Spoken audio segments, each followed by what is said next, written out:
had to wake you up. Thank you. The scripture today is from Confucianism. The master said, "At 15 I set my heart upon learning.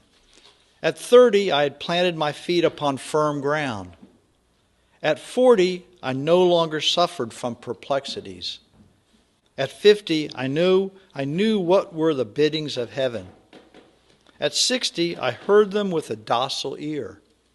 At 70 I could follow the dictate of my own heart, for what I desired no longer overstepped the boundaries of right." So ends the reading. It would be nice if at a young age we could read spiritual books, understand the way the universe works, and move on with life just making wise decisions. But it doesn't seem to work that way. Our lives are a continuous journey of experiences, making decisions, learning from them, and then moving on to another lesson in the next stage of our life. We see young people making the same mistakes we did, and we wish we could advise them so they don't have to experience some of the pain we did. But in most matters, it seems people seem to need to experience it themselves. The indecision, the stress, or the pain, they have to feel it before they can learn the lesson. It just seems to be human nature. Life is experienced in real time, in the day-to-day hustle. This forces us to either grasp and integrate the wisdom into our way of thinking or to continue repeating the same mistakes. Our lifetime of experience could be compared to these artificial databases, artificial intelligence, that are loaded with practically anything they can get access to electronically. They just download everything, novels, scientific papers, music. The artificial intelligence or large language models are what some scholars call the fourth industrial revolution. These databases put a huge amount of information right at our fingertips. It is also very clear that incorrect answers and/or conclusions are common when using these artificial intelligence models. Because nature abhors vacuum, these models and our own brains will automatically fill in gaps when data is missing. Humans and artificial intelligence will come to conclusions with only partial or incorrect data. When I think of artificial intelligence, I keep thinking of artificial flowers. They look good, but you might be fooled to thinking they are real. Over our lifetimes, our personal database, our mind, has been loaded with correct, incorrect, and missing information. Our view of the world and ourselves have been affected by all these types of data or lack of data that we have been learned, told, experienced. Every day we continue to download new information. Television and social media are programmed to get and keep our attention. This limits our exposure to other ideas and attempts to program the way we think. We could view our spiritual journey as a process of slowly reprogramming the incorrect data that we've accepted as true. Recently, I was talking with a person I met. He was telling me about growing up with family dynamics that were dysfunctional. And as an adult, he was still living with the confusion and pain of those old situations. And he was just speaking from his heart. He just looked at me and he used a phrase that really struck me. He kind of stammered. He goes, he felt like he was rotting from the inside out. Traumatic situations, even after many years, just continued to have a hold on him. And finally, as an adult with children, wife, he started realizing it was inside of him that hurt. We know how much effort it takes to become competent in our professions. We work 40 hours a week for years and find there's always more to learn. It takes constant effort to keep current in our professions. Your spiritual journey is much like your professional journey. It takes effort and a lifetime of learning. There is also a significant difference. A paycheck is required to take care of rent, groceries, and all your expenses. There is a lot of incentive, a daily reminder of how important a good, steady job is to your quality of life. It is easy to justify working whatever hours are necessary. Many times this can lead to ignoring other aspects of your life because the paycheck is such an important part of keeping your physical life in order. The payback from our spiritual life is not as evident or as punctual as our paycheck. When you're 22 years old, a paycheck is tangible and immediate gratification. After 42 years, or 42 after 20 years of paychecks, you can put into a better perspective your paycheck and your payback from your spiritual work. Our spiritual journey requires the same type of effort and dedication as our professional life. Both are important. There are times your job will require many long days for an extended period. We know that. There's times you got a big project to do and you just put your head down and get it done. There will also be times you need to direct consistent effort to your spiritual work. And of course, you're the only one that can decide when that time is and make it an important part of your allocation of your time. There are so many aspects of our personal lives that it can be difficult deciding where to direct your efforts. Many aspects of life are always in transitions. Relationships with significant others, with children, with friends, all these relationships evolve. It keeps changing. Our responsibilities, our self-confidence, our emotions, they all evolve throughout our lives and demand you contemplate again, what's your belief system? How does it work? What works for you? How do you decide where to direct your spiritual efforts?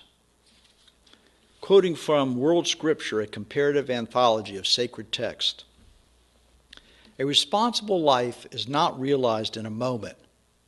Throughout a lifetime, effort must be invested continually for spiritual growth and self-development. A growing and fragile self, like any growing thing, requires cultivation. Good character is realized through constant cultivation of goodness. A mature person will have cultivated an attitude of sincerity, a pure heart, and a measure of self-control. Virtues which are required on the way include a proper start, heedfulness and vigilance during the journey, and perseverance to reach your goal. Life as a process of growth is spiritual as well as physical, from one stage to the next. The scripture today from Confucianism arbitrarily assigned ages to milestones on our life journey. The quote from World Scripture assigns spiritual milestones without reference to age. In reality, each of us has our own complicated matrix of the age we attain awareness or growth in different aspects of our lives. If you have children when you're 18, you're going to have a different experience than someone that has children when they're 35. So everyone's life is going to be a different journey. It's interesting that with age, our physical capabilities slowly decline. At the same time, with age, our spiritual abilities continue to evolve. Wisdom, patience, perspective, and many other gifts result from a life spent pursuing knowledge. The latter years of our lives can be the most restrictive physically, but they are our most productive spiritually. In our culture, it's usually necessary to be analytical and constantly thinking about what our next move is.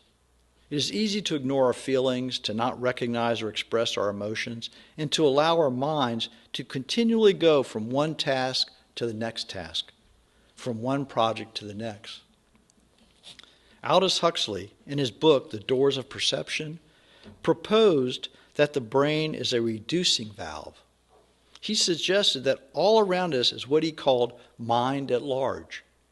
This mind, Huxley ventured, comprises the everything all of reality, all ideas, all images, seen and unseen, in the universe. All of us have access to this information, but no one could process the massive amount of information that is available. Therefore, the brain acts as a reducing valve. It narrows the information to a trickle, and only to that information necessary for survival. And so we ignore thoughts of the cosmos to focus on our immediate need or circumstance. We turn from the stirrings of transcendence to email on the screen. We nudge aside insights about the universe in favor of dinner. Most of us live our lives on that level of everyday reality, satisfied we are missing nothing. We feel we have everything covered. You wake up and turn on the news. What happened last night? What is the weather? Are there traffic problems on the way to work? Our usual frame of mind is to take care of today's issues, and we view all these issues in the same context as we did yesterday. Slowing down, just taking a moment on a Sunday morning to just be in the moment, to be aware of what is happening in the present. You can open your consciousness to the everything all of reality. By being in the present, one thing you can do is allow emotions to surface and observe them as a witness. Just allow your emotions to come out. Observe them. By recognizing and honoring our emotions, we can understand them as a valid part of our past. This process allows us to release a subconscious hold that past events can have over us. When you have a broken heart, you can feel it in your chest. When you're frightened, your legs can get weak and your stomach queasy. Some interactions with family members can elicit immediate responses. Our spiritual journey includes learning to know these things about ourselves. Know yourself. Learn to live in harmony with the past so it does not prevent your ability to live at peace with the present in all aspects of your life. I believe the reducing valve, the mechanism of our brain, also naturally closes down our painful emotional memories from the past. We would not want to be reliving every emotional event in our lives at all times. At the same time, if we don't address emotional memories, we can fall into habitual emotional patterns, the same way we fall into habitual thinking patterns. It would be real easy just to accept my life is just the way it is. There's not much I can do about my past disappointments, and I'll just exist with them. On the other hand, let's assume that our souls are immortal, that these 80 or so years on earth is just a minuscule part of our soul's journey. There are unique lessons we learn in a physical body. We have the physical needs for food and shelter that our soul will not need as it moves on. In a physical body, we have the unique gift of experiencing the physical senses of sight, smell, taste, hearing, and touch. And also, we have the ability to spiritually connect with the divine. These are gifts of living a physical life on earth. Your spiritual journey in this lifetime can bring you peace of mind, self-appreciation, fulfilling relationships, and many other gifts. It's up to you to decide how much time and effort you want to allocate to each of the many stages of your spiritual journey. And all of us are on some stage of our journey. If something's bothering you, if you can see something right in front of you, it's probably something you should work on. It's another stage. Our life journey heals from the inside out. It's not what's out there that's really bothering us. It's your ability to live with what's inside of you. In the moment, we can access the divine, the everything all of reality. Blessings. All right, it's time for our meditation. If you would set down your bulletins and get comfortable and gently close your eyes. And if you'd slowly take a nice breath in. And as you slowly exhale, just feel your body relaxing.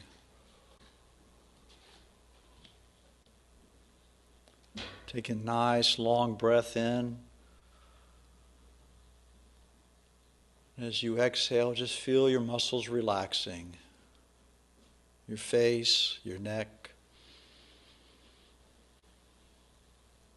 your shoulders, your arms, your torso,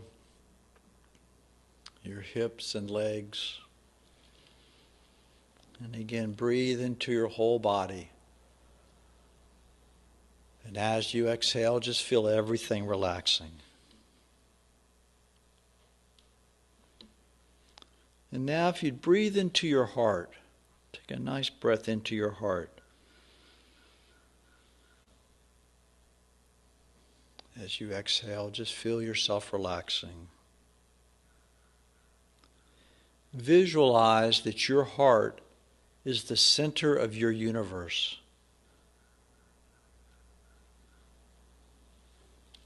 All the knowledge, the wisdom, the courage, and the love that you ever need is available in your own being.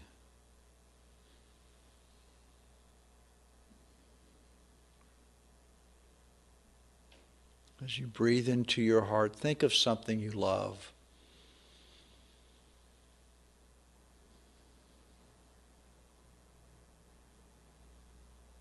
Think of something you're proud of that you've done, that you've accomplished.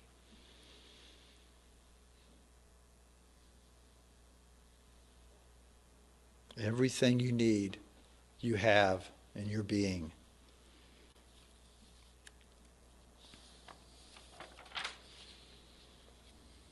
You can connect intuitively to the wisdom of nature and of the divine. Breathe in and knowing you're a clear channel for the reality of all things.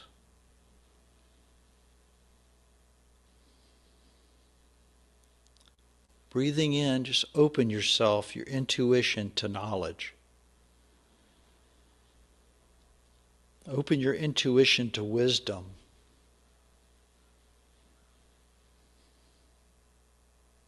Feel courage. Feel love.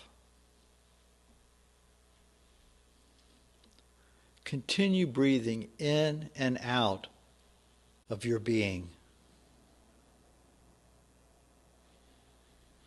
Knowing the only difference in anything in the universe is the rate of vibration. As you breathe in and out, allow your body to vibrate with the beautiful notes from the piano. Just continue breathing in and out and allow the notes of the piano to vibrate in your body.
With your eyes remaining closed, gently take a long, deep breath in and slowly exhale.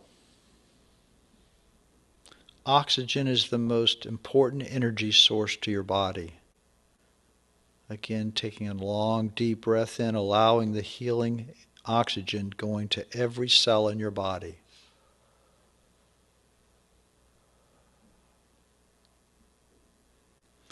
See yourself as healthy. See yourself as happy. See yourself as holy. In your mind, just follow with me. I am healthy. I am happy. I am holy. I am healthy. I am happy. I am holy.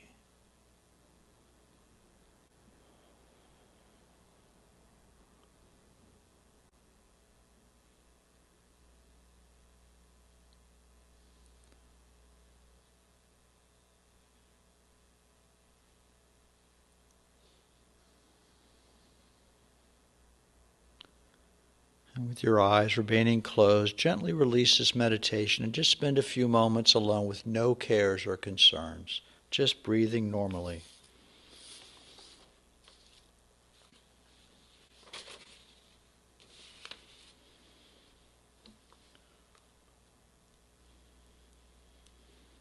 Now, if you'll gently bring your attention back into the chapel.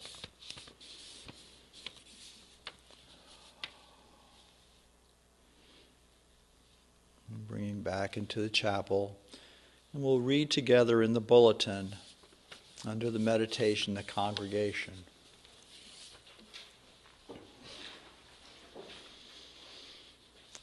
And in the bulletin, I affirm that I am on a path of evolving spiritual consciousness. I believe in a universe of peace, unconditional love, and the practice of goodwill toward all humankind. May peace pervade the entire universe.